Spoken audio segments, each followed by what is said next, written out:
My friends in Jesus Christ, the salvation story begins with Jesus' birth as recorded in Matthew chapter 1, verses 18 to 25. Verse 18 says that Mary was betrothed to Joseph. Betrothal meant the couple was legally promised to each other, with authority over marriage given to the husband, though the wedding usually took place 6 months to a year later. Verse 18 mentions that Mary was found to be with child. In those days, a woman becoming pregnant without her husband's knowledge was considered sinful, and Deuteronomy 22:23-30 prescribes death as the punishment. However, Matthew emphasizes that Mary was not subjected to this punishment. Verse 19 explains that Joseph, described as a righteous man, did not want to disgrace her. So, who is a righteous person? Matthew 5:6 gives insight. Blessed are those who hunger and thirst for righteousness, for they shall be filled.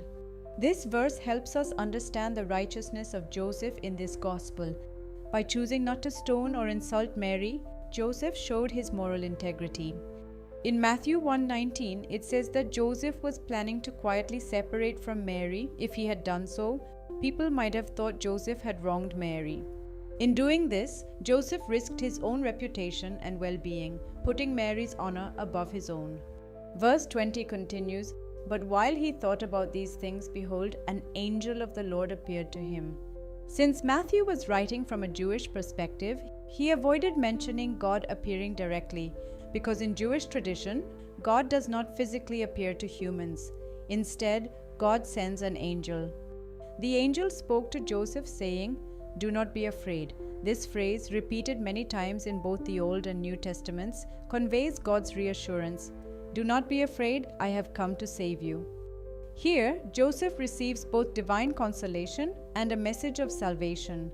The angel continued, telling Joseph that the child conceived in her is of the Holy Spirit. This confirmed that Mary was telling the truth. Through Joseph, God also teaches a lesson to every family. A husband should protect and respect his wife's reputation.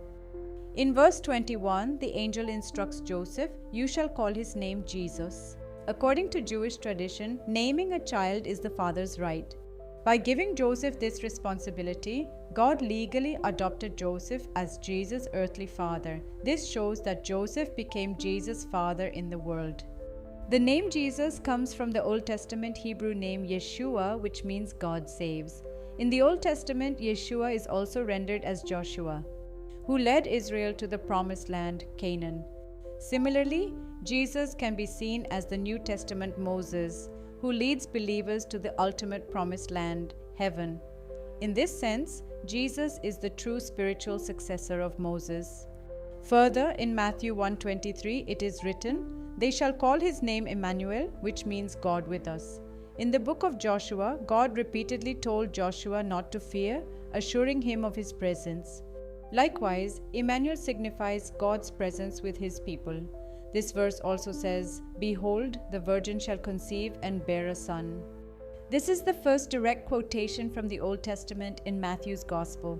It comes from Isaiah 7:14, where the prophecy of Emmanuel was made. "Behold, the virgin shall conceive and bear a son, and you shall call his name Emmanuel." In the Hebrew Bible, Old Testament, the word for virgin is Alma. Around 200 years before Jesus' birth, the Hebrew scriptures were translated into Greek. In this translation, Alma became Parthenos, which also means virgin. That is why Matthew writes that the virgin shall be with child, fulfilling the prophecy in Greek for his readers. We will continue this study in the next video. May God bless all of us.